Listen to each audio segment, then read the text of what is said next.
ស្រីបងបងនេះខ្ញុំឆែកមើលសីតុណ្ហភាពរបស់ម៉ាស៊ីនត្រជាក់ខ្ញុំចង់ដឹងដោយសារខ្ញុំអត់មានធូលអត់មានអីវាស់ពីក្រៅដូចបងបងអញ្ចឹងមានឆែកមើលតាមហ្នឹងចង់ដឹងថាសីតុណ្ហភាពវាមិនអីមិនអញ្ចឹងខ្ញុំចូលនៅក្នុងម៉ាស៊ីនត្រជាក់ខ្ញុំចូល data list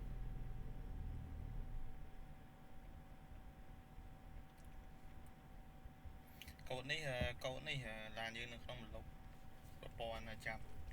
ពលិវាអត្តវាដើចានេះជា data list អញ្ចឹងវាមាន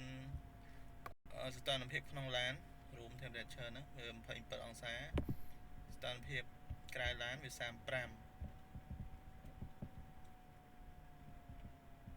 ហើយតទៅនឹងសីតុណ្ហភាពកញ្ច្រែងវា10អង្សាហើយតទៅទៀត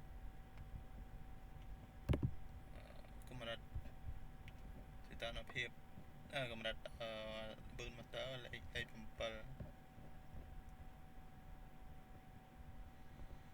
ហើយតទៅនឹង mode auto តទៅនឹង compressor អត់ដែរដាច់បាត់តែវាទៀតតែវាធ្លាក់នៅសល់ប្រហែលនេះខ្ញុំដាក់តម្លាក់ដល់69ហើយចឹងវានៅ11 compressor វាចាប់ផ្ដើមដើរអញ្ចឹង target របស់វា4000 rpm អញ្ចឹង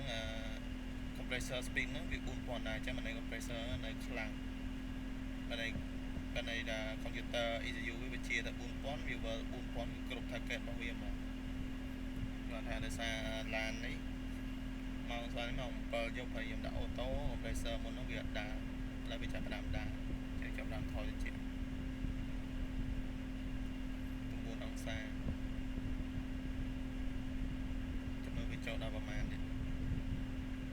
ដោយសារមិនវាកំពុងតែចឹងម៉ូដនេះវា69បាទអូតូ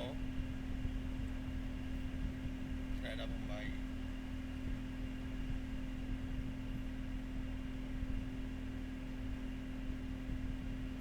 នេះ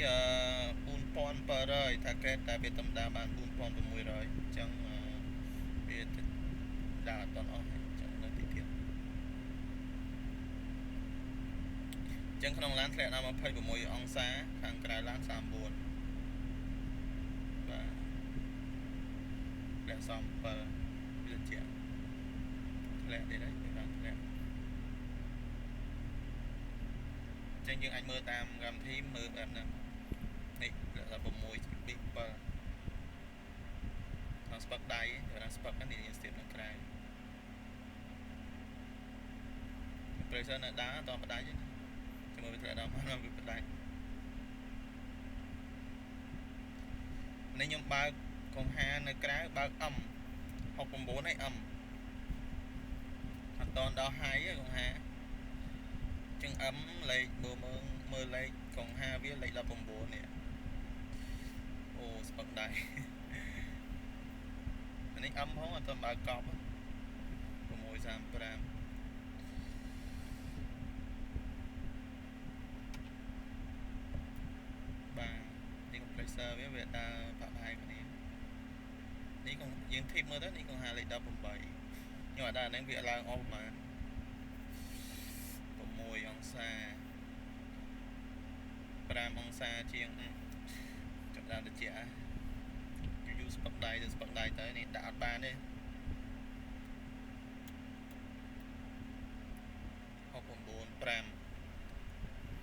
5.65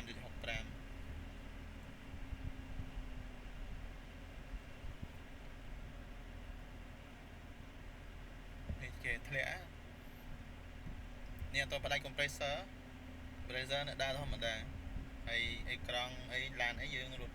យើងបើកធម្មតាអញ្ចឹងវាយកដើមថយនេះក្នុងឡានធ្លាក់ដល់24អង្សាអ្វីដែលយើងសិតលើ screen វា69ហើយ mode auto ហើយ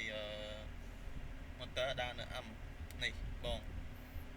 ត្រជាក់នេះ 4.95 អង្សា ច្រែងហើយcompressor 4800 rpm អញ្ចឹង compressor វាដើរអត់សូវខុសគ្នាខ្លាំងពីកុំព្យូទ័រគេសិតអាប់ឲ្យ